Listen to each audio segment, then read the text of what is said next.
So how do we help ourselves deal with negativity, negative experiences, and negative outcomes that are long-term in their consequences?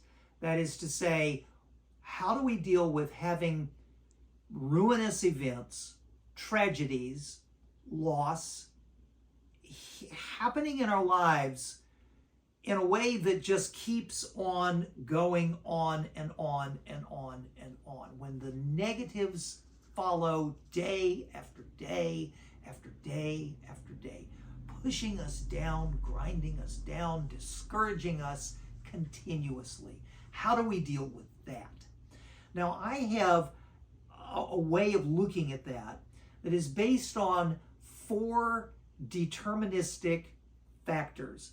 4 deterministic factors. Deterministic just means that they cause stuff. They make things happen in our lives.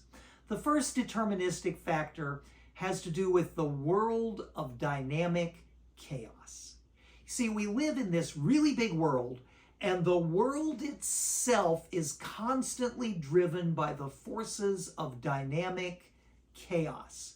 Those are all the things that happen in streams constantly going by us. The weather provides a wonderful example, you know.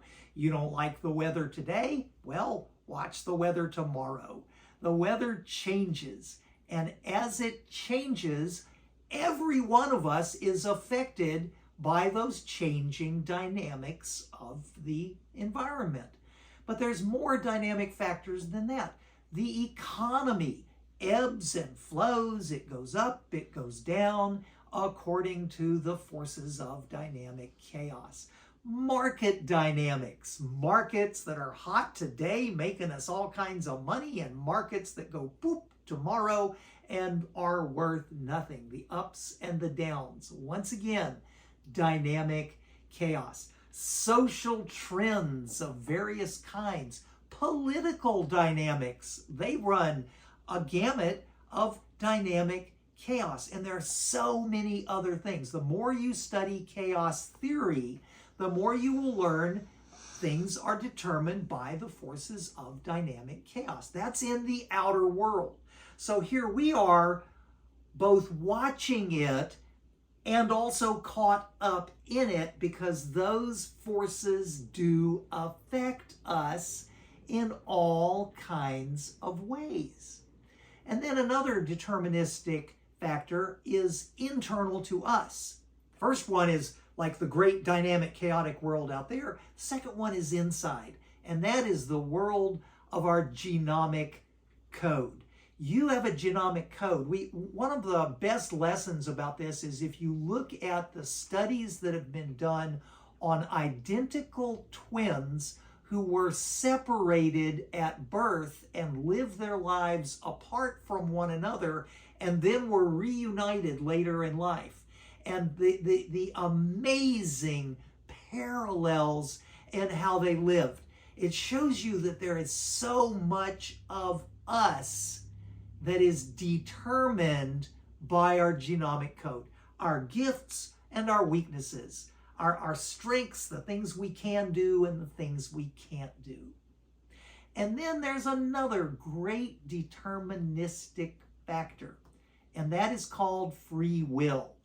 The deterministic nature of free will, those are the decisions that we make every day. We all make decisions. Should I cross the street or not? Should I go here or go there?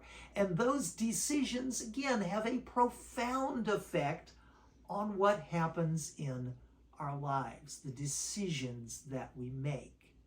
And then finally, the fourth deterministic factor is deeply internal to us, and that has to do with our most deeply held beliefs. What do we believe about the whole picture? As long as our deeply held beliefs are positive, valuing love, valuing the positive aspect of human interaction, valuing the positive messages that we can exchange with one another, as long as those internal beliefs are positive, that has a profound and lasting effect on our attitude toward everything else that happens in our lives. And so, if we are struggling with a profoundly negative, long-term drought of positive thinking, let us take a look, just take a little step back, look at the larger world of all the dynamic, chaotic phenomena that are going on around you, then take a look at yourself, your strengths, your weaknesses, this body and mind that you have. Then take a look at the decisions that we habitually make every day, and then take a look at the faith that we hold that governs our attitude toward the whole thing. Thanks so much for watching.